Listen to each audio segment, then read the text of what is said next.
আসসালামু আলাইকুম। আজকের ভিডিওতে আমরা দেখব কিভাবে স্টাটা ব্যবহার করে প্যানেল ডেটা থেকে কোরিলেশন ম্যাট্রিক্স টেবিল তৈরি করা যায়। খুবই ছোট এবং বেসিক একটা ভিডিও। তবে আগে থেকে একটা জিনিস জানিয়ে রাখি, স্টাটাতে একটা টেস্ট করার জন্য দেখা যায় একাডেমিক কমান্ড ইউজ করা যায়। ঠিক যেরকম একটা অঙ্ক অনেক ধরনের নিয়মে করা যায়, সেরকম আপনি যে নিয়মেই করুন, যতক্ষণ পর্যন্ত আপনার রেজাল্ট ঠিক হচ্ছে ততক্ষণ পর্যন্ত কোনো নিয়মকে ভুল ভাবার সুযোগ নেই।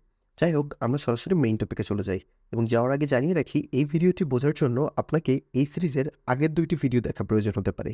সেক্ষেত্রে ডিসক্রিপশন এবং আই বাটনে থাকা লিঙ্ক থেকে আগের ২টি ভিডিও দেখে নেবেন।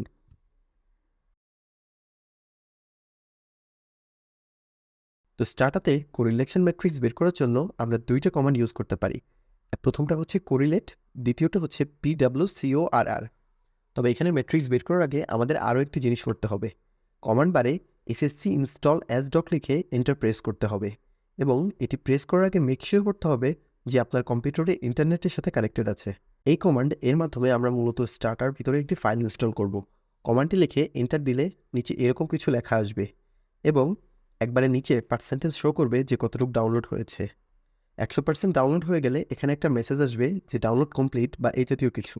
আমার যেহেতু আগে থেকে ইনস্টল করা আছে তাই আমার এমন মেসেজ এসেছে। যাই হোক, এখন সরাসরি আমরা কোরিলেশনের কমান্ড দিয়ে দিব। আমি আপনাদেরকে যে কমান্ডটি ইউজ করার পরামর্শ দিব সেটি হলো PWCORR। PW বলতে এখানে পেয়ারওয়াইজ কোরিলেশন বোঝানো হয়। তবে এখানে কমান্ডের জন্য আমাদেরকে আরও এক্সট্রা কিছু কমান্ড দিতে হবে। মূল কমান্ড দেওয়ার আগে আমাদের এখানে লিখতে হবে আবার ASDOC লিখতে হবে, এরপর PWCORR লিখতে হবে এবং ভ্যারিয়েবল সিলেক্ট করে দিতে হবে। এখানে ভ্যারিয়েবল সিলেক্ট করার পর আমাদেরকে একটি কমা দিয়ে দেন এই লেখাটি লিখতে হবে। লেখাটি ভালোভাবে লিখবেন, যদি কোনো ভুল হয় তাহলে কিন্তু কমান্ডটি ভুল হয়ে যাবে এবং রেজাল্ট মিলবে না।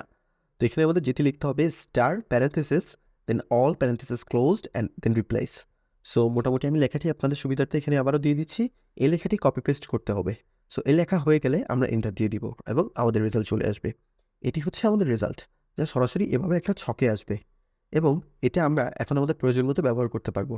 তো এক কথায় বলতে গেলে কোরিলেশনের জন্য আমাদের টোটাল যে কমান্ডটি দাঁড়ালো সেটি হলো ASDOC PWCORR দেন ভ্যারিয়েবলগুলো দেন একটি কমা দেন স্টার অল রিপ্লেস। এখন আসা যাক শেষের কথাটুকু আমরা কেন অ্যাড করলাম। হ্যাঁ, আপনি স্টার অল রিপ্লেস না অ্যাড করেও সেম রেজাল্ট পাবেন, কিন্তু কোরিলেশনে যখন আমরা ইন্টারপ্রেট করি তখন স্ট্যাটিস্টিক্যাল সিগনিফিকেন্ট কোরিলেশন বোঝানোর জন্য আমরা স্টার মার্ক ব্যবহার করি।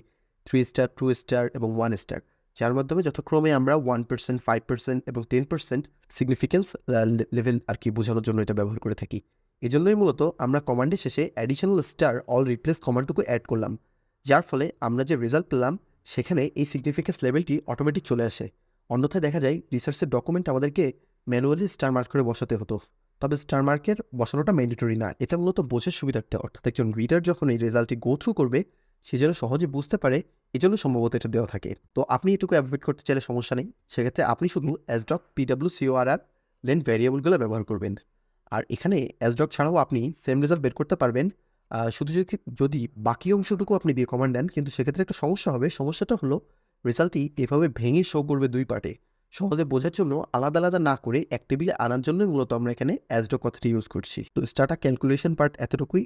এখন আপনি আপনার পছন্দমতো জায়গাতে এটি কপি করে পেস্ট করে ব্যবহার করতে পারেন এবং সবশেষে এই সিগনিফিকেন্স লেভেল অনুযায়ী এবং পজিটিভ নেগেটিভ রিলেশন বেসিসে রেজাল্টটিকে ইন্টারপ্রেট করতে পারেন। যে কোনো ভ্যারিয়েবলের সাথে কোনো ভ্যারিয়েবলের পজিটিভ রিলেশন আপনি রেজাল্টটিতে পেয়েছেন এবং এই রেজাল্টটি কী নির্দেশ করে। রিলেশনগুলো আপনার করতে হবে ডিপেন্ডেন্ট ভ্যারিয়েবল বা পারফরম্যান্স ইন্ডিকেটর যেগুলো আছে সেগুলোর সাথে। উদাহরণস্বরূপ আমাদের রিসার্চের জন্য যদি আমরা পাই যে NPLR এর সাথে ROA এর পজিটিভ কোরিলেশন আছে এবং TQ এর নেগেটিভ কোরিলেশন আছে, সেক্ষেত্রে আমরা বিষয়টিকে ইন্টারপ্রেট করতে পারি এভাবে যে there is a positive correlation between NPLR and bank performance as measured by ROE and a negative correlation with TQ। উপরন্তু যদি সিগনিফিকেন্স লেভেল অনেক বেশি বা কম থাকে তাহলে সেটিও আমরা উল্লেখ করে দিতে পারি, যেমন TQ or Tobin's Q exhibits a weak correlation with ROA and ROE, indicating that higher market valuations may not always lead to increased profitability. Right? So আর এখানে আমরা যেখানে আর কি আমাদের রিসার্চ পেপারটা ব্যবহার করেছিলাম, এটা বোঝার জন্য আপনাকে আমাদের প্রথম ভিডিওতে ফিরে যেতে হবে। আমাদের যে রিসার্চের টপিকটা ছিল সেটা ছিল মূলত এটা। যাই হোক, তো এভাবে আমরা মূলত ভ্যারিয়েবলগুলোর মধ্যে কোরিলেশন বের করতে পারি। কোরিলেশন তো আমরা মোটামুটি সবাই বুঝি, বাট কীভাবে আমরা স্টার্টাতে কোরিলেশন বের করলাম সেটাই মূলত আমরা আজকের এই ভিডিওতে দেখলাম।